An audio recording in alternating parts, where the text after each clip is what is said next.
जी अस्सलाम वालेकुम रहमतुल्लाहि व बरकातुहू। 18 जनवरी जुमेरात का दिन, अडयाला जेल, साइफर केस। जज अबुल हसनात जुल्करनैन आकर अपनी सीट पर बैठते हैं।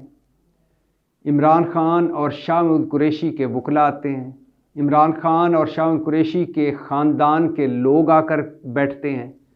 सहाफ़ी आते हैं, इमरान खान और शाह महमूद कुरैशी आते हैं।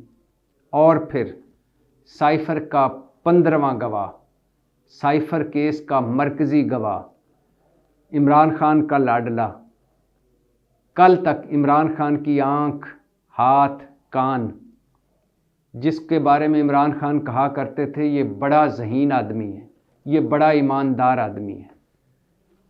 साइफर केस का वादा माफ़ गवाह आज़म खान अदालत में दाखिल होता है। इमरान खान का चेहरा गुस्से से सुर्ख हो जाता है।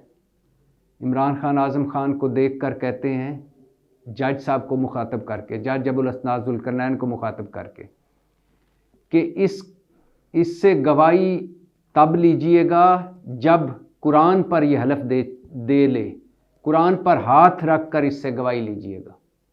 जज अबुल हसनात जुल्करनैन कहते हैं कि आपको दरख्वास्त देने की, आपको ये बताने की, आपको ये कहने की ज़रूरत नहीं है। हम मुसलमान हैं, कुरान पढ़ने वाले, कुरान पर अमल करने वाले, और गवाही लेते ही कुरान पर हाथ रख के हैं। जज अबुल हसनात जुल्करनैन कुरान मंगवाते हैं। आज़म खान कुरान पर हाथ रखता है, कुरान चूमता है, बोलना शुरू करता है। और फिर इमरान खान कहते हैं, बाआवाज़ बुलंद कहते हैं, कुछ तो मुनाफिक तो ऐसे होते हैं जो कुरान पर हाथ रख कर झूठ बोलते हैं।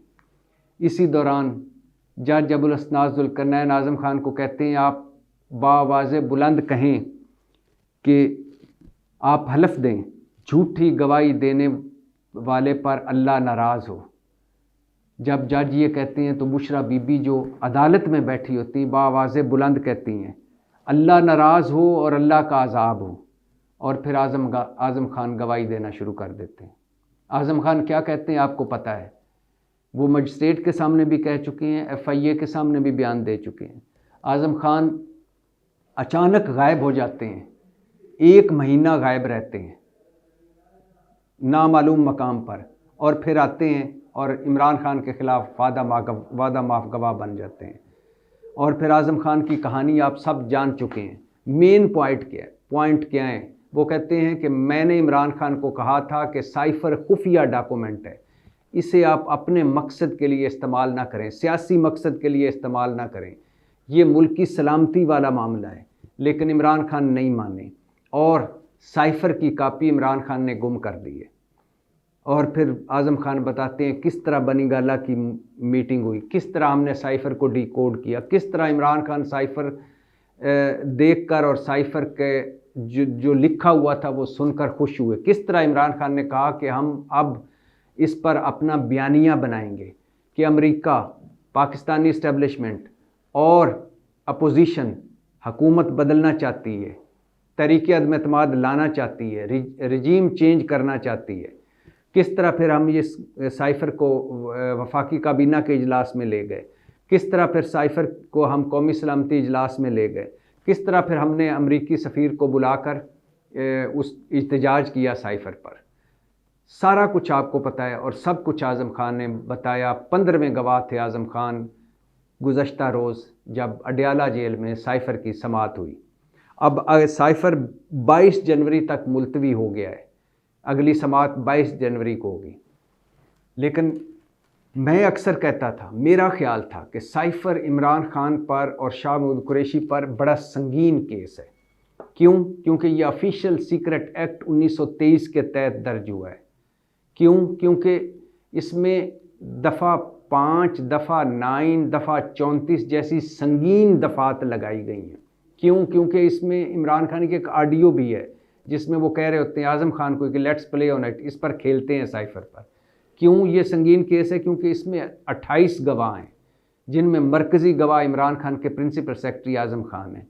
लेकिन मेरे अंदाज़े और जो इमरान खान के मुखालफ, सियासी मुखालफ, उन सारों के अंदाज़े गलत साबित हुए। जब सुप्रीम कोर्ट ने साइफर में इमरान खान को ज़मानत दे दी और साइफर के गुब्बारे से हवा निकाल दी, साइफर केस को उड़ा कर रख दिया सुप्रीम कोर्ट ने, ये कहकर कि साइफर मफरूज़ों पर बना हुआ है, मतलब झूठ पर ये कहानी गढ़ी गई है, ये कहकर कि साइफर में जो दफ़ात लगाई गई हैं वो है सज़ाए मौत की और उम्र कैद की, तो साइफर की दफ़ात ही गलत हैं, इस पर मैक्सिमम सज़ा 2 साल हो सकती है। और ये कहकर के साइफर, इमरान खान ने जो साइफर लड़ाया या जिस साइफर पर ये कहानी बनाएगी वो तो साइफर था ही नहीं, वो तो क्लासिफाइड हो चुका था, डीक्लासिफाइड हो चुका था, मतलब वो तो एक आम डॉक्यूमेंट था।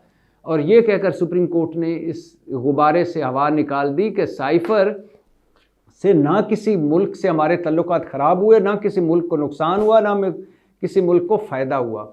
ये कहकर साइफर के गुब्बारे से हवा निकाल दी कि इमरान खान मासूम हैं।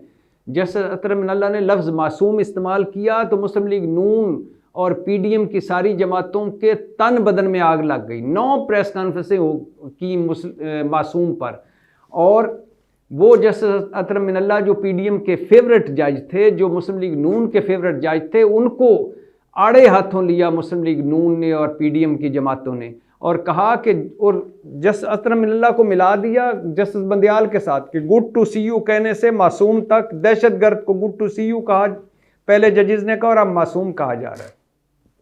लिहाजा अब साइफर केस उतना इम्पॉर्टेंट नहीं रहा जितना पहले था।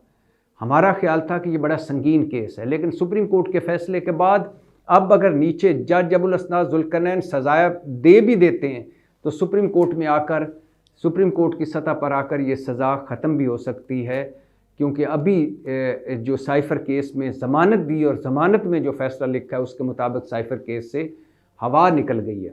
और ये भी बताता चलूँ 190 मिलियन पाउंड का अलकादर ट्रस्ट केस का गुब्बारा भी फट चुका है। वो इस तरह कि जो पैसे आए थे वापस, मलक रियाज साहब के जो पैसे बरतानिया से वापस आए थे सुप्रीम कोर्ट के अकाउंट में, जो कहा जा रहा था कि हमारे हुकूमत पाकिस्तान के पैसे हैं, वो पहला तो यूएई की बैंक ने साबित कर दिया और नेशनल क्राइम एजेंसी के डॉक्यूमेंट दिखा के कि ये हुकूमत पाकिस्तान के पैसे नहीं थे। दूसरा, जब वो सुप्रीम कोर्ट में आए तो सुप्रीम कोर्ट ने वो पैसे वापस कर दिए वफाक और सिंध को, पैसे वापस हो गए, अलकादर यूनिवर्सिटी मौजूद है, लिहाजा वो बेज़ाब्तगी का केस तो हो सकता है, और फिर वफाकी काबीना की मंजूरी है और वफाकी काबीना का शेल्टर है, लिहाजा वो बेज़ाब्तगी तक केस तो हो सकता है, लेकिन वो करप्शन केस नहीं हो सकता, क्योंकि इसमें करप्शन केस इमरान खान ने कोई घर पैसे नहीं ले गए। जब अगर ये साबित हो जाए कि अलकादर की ट्रस्ट की ज़मीन ली तो वो अलकादर यूनिवर्सिटी भी मौजूद है, वहाँ जो गरीब तलबा है उनको तालीम मिल रही है वो भी मौजूद है और ज़मीन भी मौजूद है, और पैसे वापस हुकूमत पाकिस्तान को मिल गए, सिंध और वफाक को। तो जैसे वो केस ख़त्म हुआ ऐसे साइफर की संगीनी ख़त्म हो चुकी है, लेकिन बहरहाल साइफर केस जारी है और आज़म खान इसमें गवाही दे चुके हैं। और इमरान खान ने इस साइफर केस की समाअत के बाद साफ़ियों से गुफ्तगू भी की। इमरान खान ने कहा कि जस्टिस इजाज़ुल एहसन का इमरान खान को बहुत दुख हुआ उनके इस्तीफ़े का। उन्होंने कहा कि वो क्वालिटी जज थे और ये मुस्लिम लीग नून वाले और ये जो एम्पायरों से के साथ मिलकर खेलने वाले और ये जो जजेस को अपने साथ मिलाकर जस्टिस कयूम जैसी जुडिशरी चाहने वाले मुस्लिम लीग वाले और ये जरदारी एंड कंपनी और नवाज शरीफ एंड कंपनी को जज इजाज़ुल एहसन जैसे जज नहीं अच्छे लगते थे, लिहाजा वो दबाव डाला गया और वो मुस्ताफ़ी हो गए, हालांकि वो क्वालिटी जज थे। इमरान खान ने ईरान पाकिस्तान की कशीदगी पर भी कहा कि ऐसा नहीं होना चाहिए, जो हुआ हमें देखना चाहिए कि ये क्यों हुआ, क्यों ईरान ने हम पर हमला किया और हमारा भी जो ईरान पर हमला है ये सारा सब कुछ नहीं होना चाहिए था। हुकूमत की खारजा पॉलिसी नाकाम हो चुकी है। हुकूमत एक ही काम कर रही है, मिल मिलाकर सबको साथ मिलाकर, और वो है तहरीक इंसाफ को क्रश करना, तहरीक इंसाफ को ख़त्म करना, लेकिन ये ख़त्म नहीं कर पाएंगे। 8 फरवरी हमारा दिन होगा और मैंने कह दिया है कि उम्मीदवारों के पोस्टरों पर कैदी नंबर 804 लिखें। और फिर कहा है अपनी कौम से, इमरान खान ने फिर कहा है कि ये वक्त है अपने वोट डालने का, और आपने निकलना है, वोट डालना है, और अब तहरीक इंसाफ के उम्मीदवारों को वोट डालना है। और इमरान खान ने साफ़ियों के मुख्तलिफ सवालों के जवाब में कहा कि जेल में आने का एक फ़ायदा तो हुआ मुझे कि मुझे तन्हाई मिल गई, पढ़ने लिखने का मौका मिल गया। मैं कुरान को 3 मरतबा तर्जमे के साथ पढ़ चुका हूँ, 4थी मरतबा पढ़ रहा हूँ और नोट्स भी ले रहा हूँ, और सीरतुन नबी पढ़ चुका हूँ, और अब मैं किताब एक लिखने वाला हूँ इस पर। और पीटीवी की सहूलत उन्होंने कहा मुझे मुयस्सर है। पीटीवी पे हुकूमती प्रोपेगेंडा ही आता है, लेकिन पहले मैं स्पोर्ट्स देखता था। जब वर्ल्ड कप में हम हार गए तो अब स्पोर्ट्स भी नहीं देखता। सुबह 1.5 घंटा एक्सरसाइज करता हूँ, फिर अदालत आ जाता हूँ, और जो वक्त बचता है उसमें पढ़ता हूँ। इमरान खान जो साफ़ियों के मुताबिक हशाश बशाश लग रहे थे, आज बहुत गुस्से में दिखाई दिए जब आज़म खान उनके सामने आकर उनके ख़िलाफ़ गवाही दे रहे थे। यही वक्त होता है। वो मलकू ने इसलिए वो टप्पा गाया था कि अडियाला जेल कैदी 804 हो गए, वही दगा दिंदे जिन्हां नाल ढेर प्यार हो गए। पाकिस्तान जिंदाबाद।